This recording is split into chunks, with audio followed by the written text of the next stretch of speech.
안녕하세요. 소프리 짬뽕 알뜰 세트입니다. 터보의 노예 계약 이야기는 워낙 유명한데요. 터보는 스타뮤직이라는 소속사에 있었는데 조폭 계열의 연예 기획사였다고 합니다. 이 소속사는 터보를 말 그대로 미친 듯이 굴렸는데 김광수라는 매니저는 연습생 시절부터 터보 멤버들에게 매우 높은 수위의 폭력과 만행을 저질렀다고 합니다. 하루에 국내선 비행기 5번을 태우면서 스케줄을 소화시킬 정도였다고 하는데요. 정규 1집 때부터 평소 스케줄이 하루에 10개에서 많으면 17개까지 굴리면서 돈을 벌었다고 합니다. 결국 밥 먹을 시간조차 없는 스케줄에 김정남과 김종국은 응급실 신세를 몇 번이나 지기도 했었는데요. 이뿐만이 아니라 음식을 남기거나 다리를 떨기만 해도 트집을 잡아 지하실로 끌고 가 속옷만 입힌 채로 구두 주걱과 가죽 벨트, 의자, 잿더리, 맨손으로 두들겨 때리기도 했다고 하며 라이터에 대고 살충제를 쏘는 고문까지 했었다고 합니다. 아주 오랜 기간 이런 만행을 겪었기에 터보 멤버들은 김광수라는 이름만 들어도 자다가 경기를 일으킬 정도였다는데요. 딱히 잘못을 안 해도 그냥 스트레스 풀이 용으로 두 사람의 얼굴과 눈을 후려치고 발로 걷어차기도 했다고 합니다. 한 번은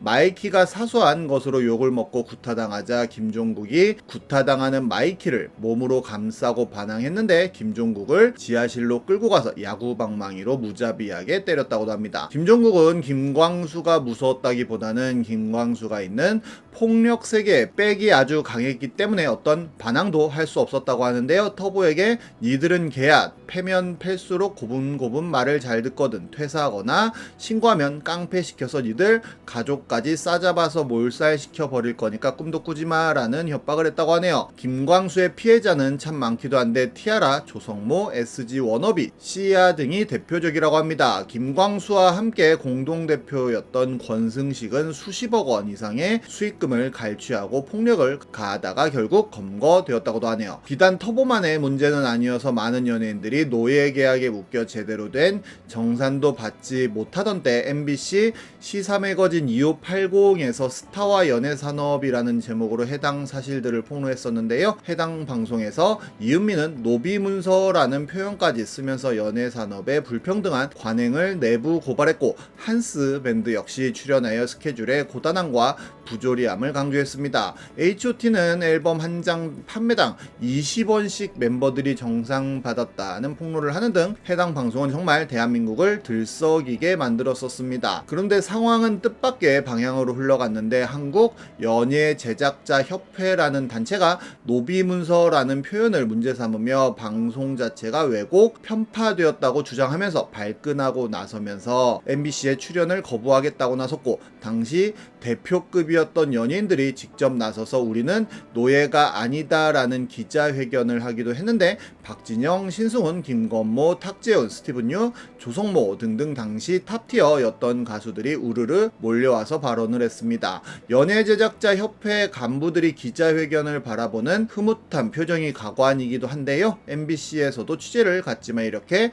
완력으로 끌려 나왔다고 합니다. 실제로 연재협 연예인들의 MBC 출연 거부로 인해 한동안 음악 캠프는 뮤비만 틀어주는 방송을 하기도 했고 여러 예능 프로그램들도 제작이 불가능해 하이라이트식으로 편집된 재방송만 틀기도 했었는데요. 결과적으로 노예 문서가 있다고 확실히 주장한 가수는 이은미와 김경호 단 둘뿐이었다고 하는데 이후로 방송에 나오는 횟수가 부쩍 줄었다고 하며 소속사와 계약 해지 소송을 하던 걸그룹 한스밴드 역시 이후로 방송에 영영 출연하지 못했다고 합니다. 그래도 법원은 연재협이 MBC를 상대로 낸 명예훼손 및 손해배상 소송에 대해 모두 패소 판결을 내렸다고 하는데요. 그리고 공정거래위원회에선 연예계 불공정 약관 개선 명령을 내렸다고 하는데 이후로도 종종 노예 계약은 계속되고 있기도 합니다. 이번엔 이렇게 소속사 잘못 만나서 개고생하고 돈은 못 벌었던 노예 계약 연예인들을 모아봤습니다. 그럼 한번 볼까요? 첫 번째는 슬리피입니다. 슬리피는 많은 사람들이 아는 래퍼로서 2008년 데뷔를 한 꽤 오랜 관록의 가수인데요. 한동안 무명의 생활을 지내다가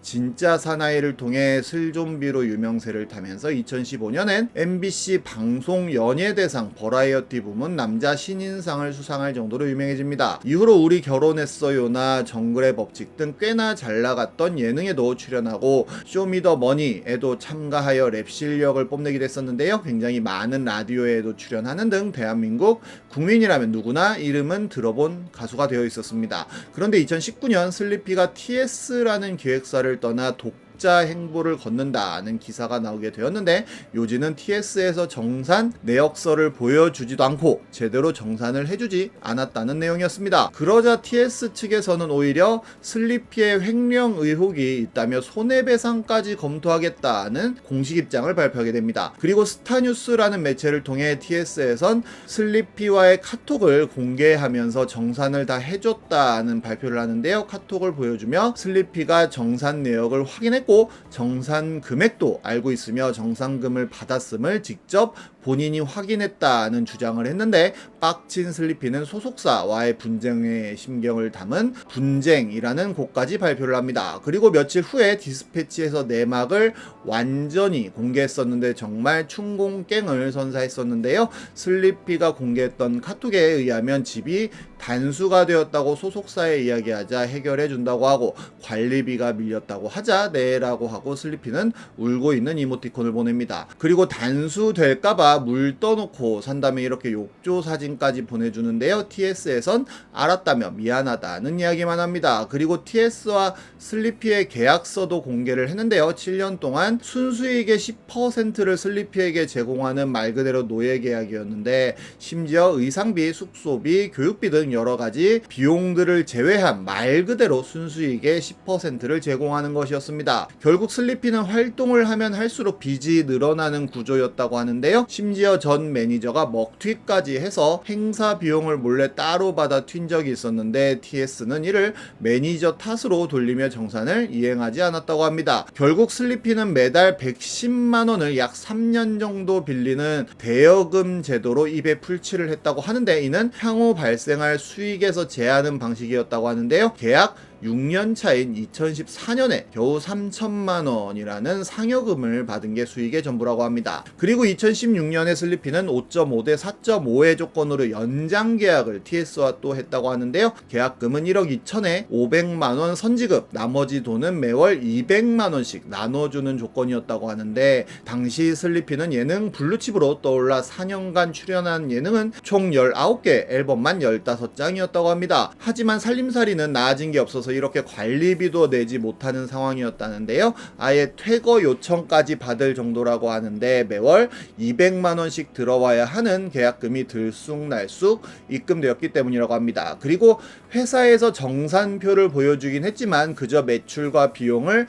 임의로 정리한 엑셀 파일만 띡 보내주고 매출에 대한 정산을 제대로 해주지 않았다고 하는데요. TS 측은 오히려 슬리피는 적자를 봤다며 어쩔 수 없다는 주장을 했다는데, 결국 슬리피가 TS엔터를 상대로 손해배상 청구 소송을 진행하게 되었다고 하네요. 결과적으로 슬리피는 모든 소송에서 승소했다고 하는데요. 하지만 TS가 파산하는 바람에 받은 돈은 결국 0원이었다고 하네요. 다음은 이달의 소녀 추입니다. 추는 2017년 이달의 소녀의 10번째 멤버로 선발되어 12월에 솔로 앨범 추로 데뷔했었는데요. 2018년에는 YYX와의 유닛 활동을 하고 8월엔 이달의 소녀 완전체로 데뷔 이후 활동을 이어갑니다. 추는 이달의 소녀의 핵심 멤버로 성장해 이달의 소녀의 멱살을 잡고 끌고 갔다고 해도 과언이 아니었습니다. 그런데 2019년 설 특집 아육대에서 스태프가 추의 머리카락을 잡아당기는 일이 벌어져 논란이 일어나는데요.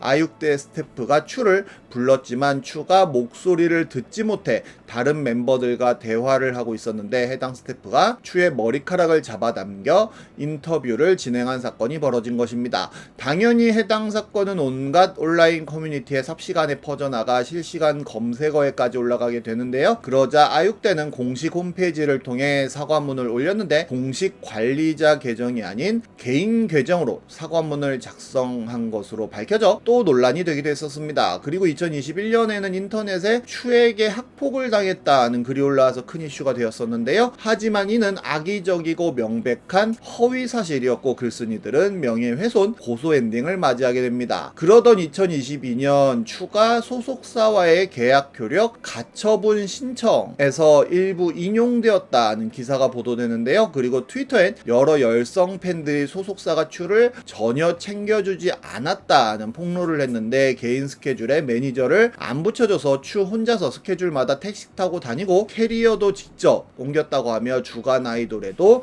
모두가 카니발 타고 퇴근했는데 추만 먼저 나와서 카카오 택시 타고 퇴근했다고 합니다. 이에 대해 추가 소송을 하자 괘씸죄로 추를 홀대한 것이 아니냐는 추측이 난무했었는데요. 결국 2022년 11월 소속사인 블록베리 크리에이티브는 추를 제명 및 퇴출시킨다는 발표를 합니다. 추가 스태프에게 갑질과 폭언을 했다는 사실을 확인했다는 내용까지 덧붙였는데요. 하지만 소속사에서 내민 증거는 1도 없었습니다. 보통 이런 폭로가 나오면 피카츄 배 만지자는 여론이 형성되기 마련이지만 모든 팬들은 소속사가 거짓말을 하고 있다는 확신을 했고 추 편을 들었었는데요. 오히려 소속사가 스태프의 임금을 체불하고 멤버들에게 정산도 제대로 하지 않았다는 것이 밝혀지는데 아예 팬들은 이달의 소녀 연합 대응팀이라는 것을 꾸려서 추의 편을 드는 성명문을 올리기도 합니다. 그리고 이번에도 디스패치에서 해당 내용을 취재해 보도했었는데요. 추의 전속 계약서도 공개가 되었는데 수익금을